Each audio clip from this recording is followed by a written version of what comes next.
Hello guys, welcome back sa Usapang Loan at Online Lending.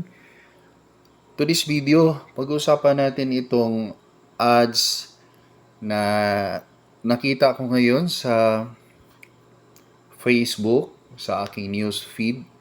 Ayan. At klarong-klaro po, ang ads na ito ay si Tala. Si Tala ang pinopromote. So, itong klaseng ads, kung pwede lang sana, ang madalas nating makikita or sa lahat na mga nangangailangan ng financial assistance. Kasi alam naman natin, si Tala ay subok na makakatulong talaga sa mga taong nangangailangan. Ang bukod tanging online lending app dito sa Pilipinas na talagang hindi nanghaharas at namamahiya.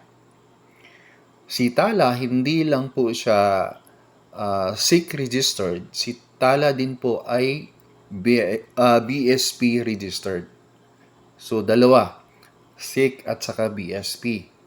Kaya, siya lang din po ang bukod tanging online lending app na mayroong ganong legitimacy. Sa pagiging legit, nakuha niya yung dalawa. Lahat puwera sa kanya ay wala pong BSP accreditation o hindi po sila registered kay BSP.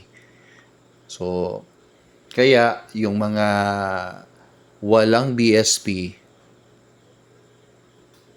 majority po ay mga loan shark. Pag sinabing loan shark, malaki ang processing fee, mataas ang kanilang interest.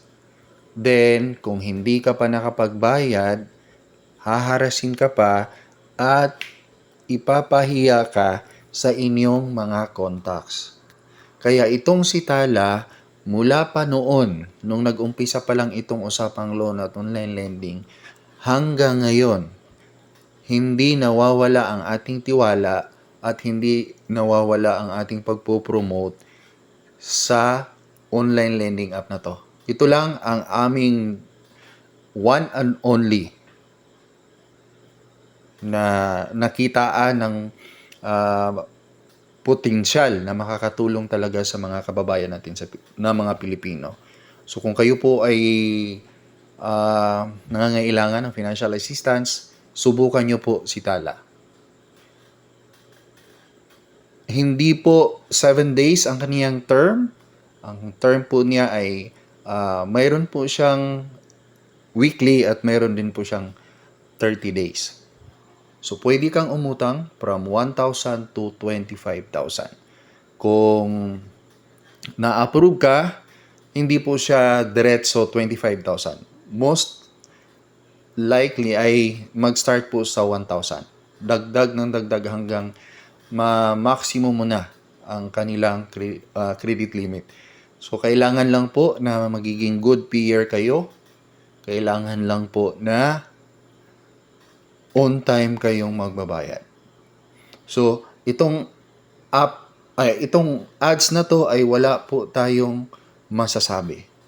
Kung pwede lang, lahat ng ads sa mga online lending app ay puro kay Tala para po matulungan ang ating mga kababayan.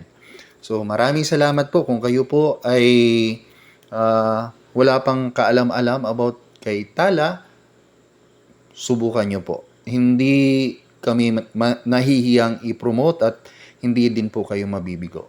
So maraming salamat po.